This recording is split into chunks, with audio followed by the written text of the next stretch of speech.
There are steps in overcoming this bitterness. Una, trust God to use bad for good. Sabi nga po ng Romans 8:28, ano po?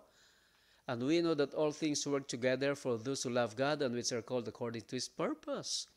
Ano man po man nangyayari sa ating buhay mga kapatid, hindi mo man gusto yan, ano ho, tingnan mo na lang, magtiwala ka sa Panginoon na yang mga yan, ano ho, ay ipinahintulot ng Panginoon para po sa iyong kabutihan. So huwag tayo maging bitter mga kapatid sa hindi magagandang mga karasan. Manapat tingnan natin ang magandang bahagi ng buhay. Ano, no, makikita mo na yan po pala ay blessings. Ang sabi nga po, we'll just talk it over in the by and by. And then put your hope in God alone. In Psalm 62, yan po, if you have time, pwede nyo basahin po yan. Ano, si David man, no, hindi nagtiwala sa kanyang kalakasan sa kanino man, kundi sa Panginoon. Mga kapatid, no, kaya kapag sa Panginoon tayo magtitiwala lagi, hindi tayo magkakaroon ng sama ng loob kapag nabigo ang mga taong pinagkakatiwalaan natin. No, biguin ka man ng iyong kapatid, biguin ka man ng iyong kaibigan o ng iyong mahal sa buhay, mga kapatid, hindi ka apektado sapagkat ang iyong lubusang pagtitiwala ay nasa Panginoon at wala sa tao. Yan po yun mga kapatid actually.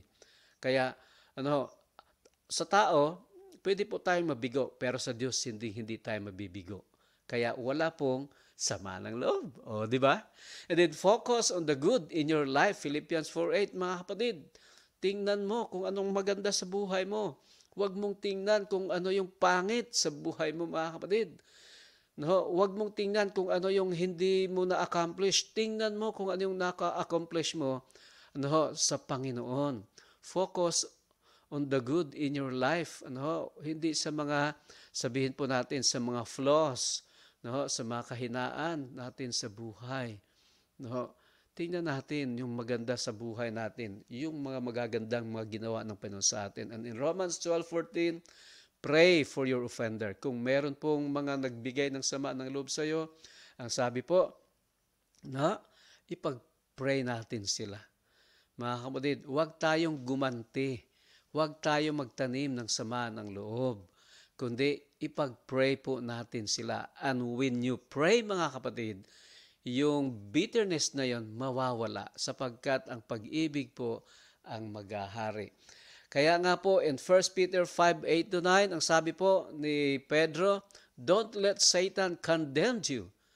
Huwag nating hayaan na si Satanas, mga kapatid, ay siyang manaig sa atin. Kaya alam naman po natin kapag tayo po ay nagkakaroon ng pagkamuhi sa ating kapwa, ang kaaway po ang natutuwa. And in 1 John 1:9, listen to God's conviction. Pakinggan po natin kung ano ang bulong ng Panginoon sa pamamagitan ng banal na Espiritu. Siya po ang ating susundin. Philippians 4:13, depend on God's power. Yes, of course, hindi po natin kayang magagawa, mga kapatid, na disembark or maalis sa atin po yung bitterness or yung pagkamuhi, kundi sa pamamagitan din po ng kalakasan ng Panginoon na ipinagkakalob sa atin.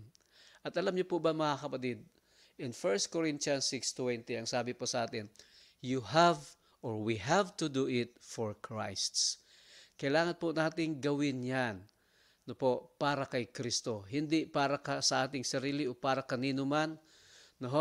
When we overcome bitterness, let's do it for Christ. Ang sabi nga po sa huling talata ng ating babasahin, Philippians 2:5, in your relationship with one another, have the same mindset as Christ Jesus. Amen?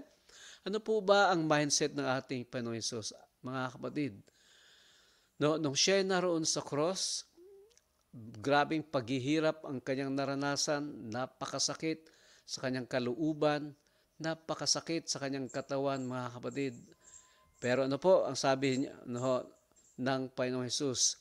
Ama ko, patawarin niyo po sila sapagkat hindi nila alam ang kanilang ginagawa. Alam niyo po, mga kapatid, if we have the same mindset with Christ as Christ Jesus, hindi tayo magkakaroon ng sama ng loob. Hindi tayo magkakaroon ng pagkapuot sa ating kapwa, sa ating mga kapatid at